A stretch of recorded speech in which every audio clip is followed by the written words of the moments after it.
already ready to go again with the drifting. The guys are lined up. Now, Peter, going back to what we were saying about some of the drivers getting a bye, we've had some mechanical difficulties here today, earlier on this morning. Now, our first battle was due to be Matthew Kerr and another driver, but unfortunately, that driver hasn't made it to the line. So Matthew is going to get a bye into the top 8. So he will still come out and just do a pass to the circuit just to, I suppose, so he's not at a disadvantage to anybody else. He's still getting his run of the course, but he will be on his own, and this will obviously not be a scored run. It'll just be, essentially practice for him. Yeah, we literally, if there is a bye run due to mechanical failure by the driver or whatever else it might be, we'll let the driver come out. It's up to him whether he wants to drift or not, but it's just to kind of test the car, make sure it's ready. What we generally do and what we let them do at the time, why a driver would like to do it, is to see if the track conditions have changed. So even though halfway through the competition, if he doesn't have the battle against anybody, well then at least he gets to go out and see the car set up, okay, are the tyres in the right place? What are the track conditions like? Just supposed to mention a big thank you as well to all our sponsors here this weekend: Lucas Oil, E-Tires and Trent Salvage. So big thank you to all those guys. The show wouldn't be possible without the help of the sponsors. The boys at E-Tires have been changing an awful lot of tyres this weekend so far. They've done a great job. Yeah. Shall we get going?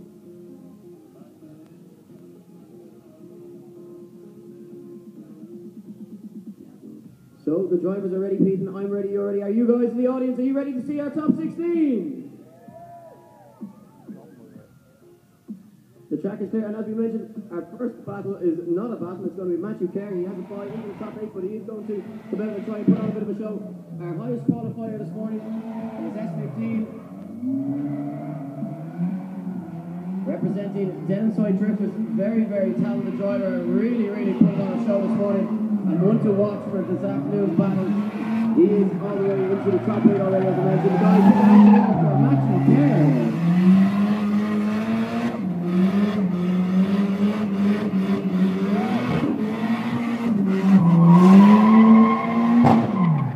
And I think it's safe to say that his tyres are well and truly scrubbed in now, ready for the next battle, I suppose. Absolutely, and our first battle then is going to be Clive Littlechild up against Andy Cox. And we have two completely different cars here, people, but both running similar, both running the exact same engine. So we have an AE86 Toyota Corolla going up against a 180SX, both cars with an SR20 turbo-powered engine.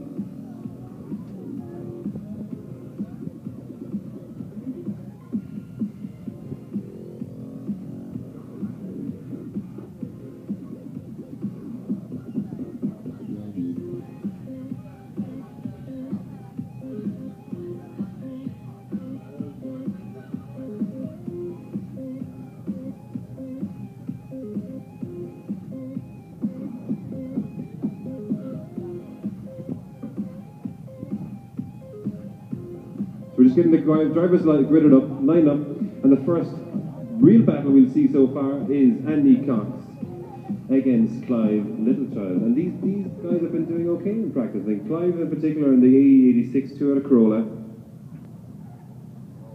with the Nissan engine.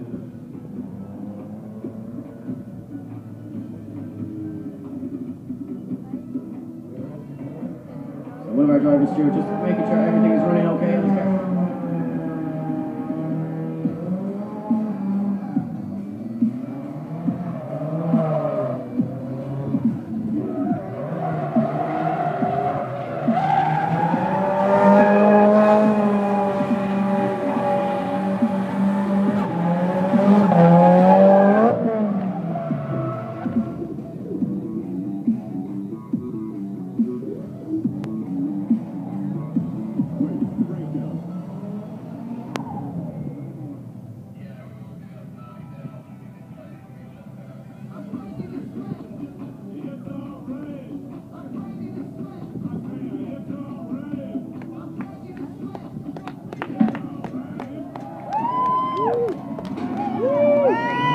So a little bit of entertainment here. Always nice to warm the crowd with giving away stuff for free.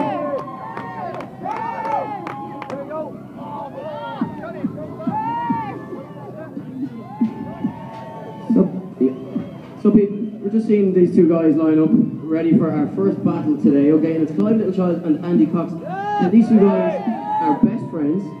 They both fix each other's cars. And what they're going to do is they're going to come out on track and try and go as close to each other as physically possible without hitting each other. And do you know what?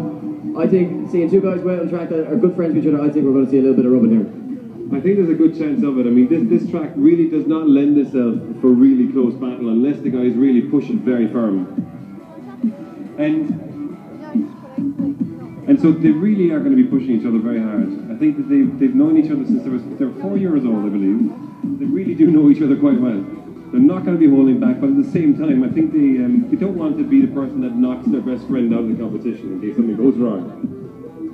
I beg to differ, Pete, and I think that's exactly who they that's exactly what they want to do. Maybe I'm wrong. Bragging rights in the pub later on over a few drinks, you know?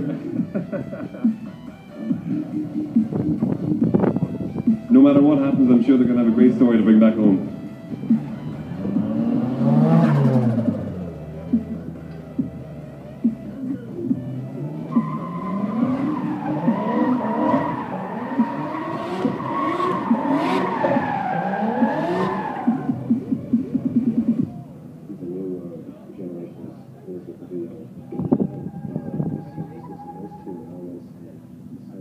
Here we go, Eddie. Yeah, here we go, and it's going to be Clive Littlechild to lead out Andy Cox. The gap opens up as Clive initiates, taking out the cone. A little bit shallow as he comes through, and Andy Cox not maybe having a little bit of difficulty with that car at the moment because he just doesn't look comfortable out there. But this looking like a very, very big run from Clive Littlechild as he tags the cone, dropping bumpers all the way around the track. Guys, put your hands together for Clive Littlechild and Andy Cox. Big lead run there from Clive Littlechild. Now, of course, we're going to go back to the line, switch them around. It's going to be Andy Cox to lead them out this time. And he's going to have to put in a big run if he wants to overturn the disadvantage that he has after the first half of that battle. Yeah, and so every battle that we have, the highest qualifying driver will lead first, and then they'll swap rounds, and the chase car from before will then take the lead run. So here we go, they're ready for the second half of the run, and it's going to be Andy Cox to lead out Clive Littlechild.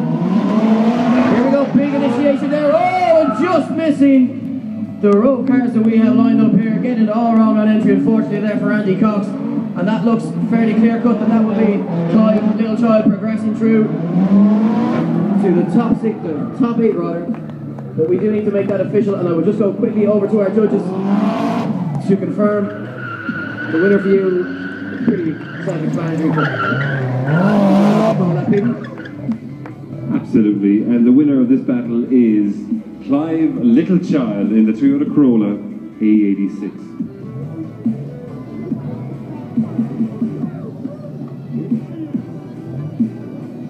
The final straw was really, obviously, in the first run. If we go through the two runs, the first run, Andy has a lot of difficulty. He does straighten, kind of half spins out towards the end as well. The way that we score the runs in between is that we'll give it out of 10 points. So 5-5 is an even run, 6-4 is an advantage to one of the drivers, and so on and so forth. So if you spin around as a driver, technically it's a 10-0. So in that particular battle there would have been two 10-0s effectively.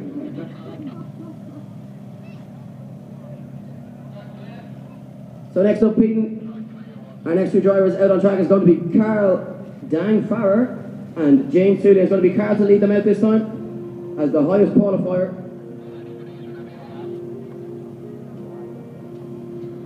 Carl driving, of course, is JZX 81 Toyota Chaser.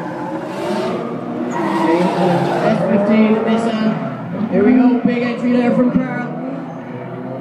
James struggling behind him just to get his line down. A very, very difficult course to try and follow because it's quite tight, but big lead run here from Carl Farrer. And over the line, guys, make some noise for both drivers, Carl Farrer and James Tooley.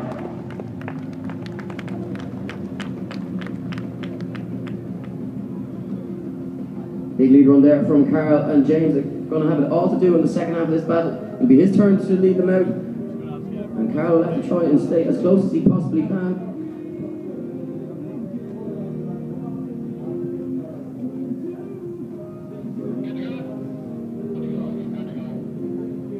So here we go, James Tooley to lead out Carl Farrer. What can he do? He needs a big lead run. Big initiation there, but quite shallow on clip 2. Just missing it and getting a little bit wrong. But look at this from Carl Farrer. Nice and wide all the way around. Smoking up those Kenda tyres. Over the line, guys. Make some noise for Carl Farrer and James Tooley. But we need another top 8 competitor. Who's going through, Bean? So the winner, with a slight margin, is Carl Farrer in the white Cresta. And if we take it through the 2 runs, what we saw was there was a massive point advantage after the first run to the white Cresta. Carl driving a great lead run. The difficulty behind is that as a chase driver you do need to obviously keep proximity, but if you straighten, if you don't follow the lines, then you do get extra minus points. Now in the second run we still saw proximity. We still saw a big gap. But in terms of James, as he came around, had a great lead run. Carl had a lot of gap in between. There was no major mistakes other than that. So if you take the 2 runs, you've got to compare the 2 runs, every corner, every wheel turn, every RPM, and over the 2 runs, Carl clearly took it. Okay, so we've had 2 battles so far, Pete. Now our next battle, again, another driver getting a bye into the top 8 is Paul Beachy. And Paul's just going to do a sliding lap just to make sure everything on that car is okay. And again, as we mentioned, we're getting a little bit of practice down, representing Team Low Mileage. Sponsored by Kent Carcraft, Evolution Clothing, Prolific Graphics, Weapon of Choice Apparel, Low Mileage Photography. And of course we saw Paulo out already with his free merchandise as well. The next corner, the next car in the bracket is Steve.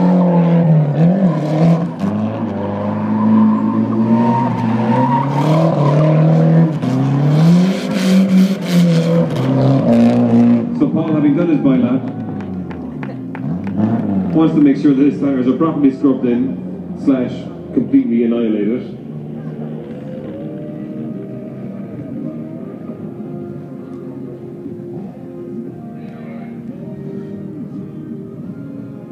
So our next battle, Eddie.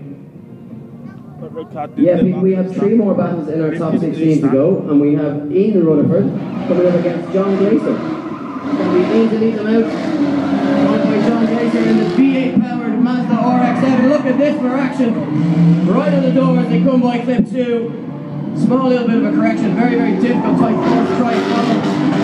But John doing a great job so far. As Ian takes it over the line, guys, make some noise for Ian Rutherford and John Glaister. Action really hotting up here. Just what we wanted to see from Ian on entry there as a chase driver, or sorry, from John rather, but just getting a little bit caught as they came around by clip 2 and 3.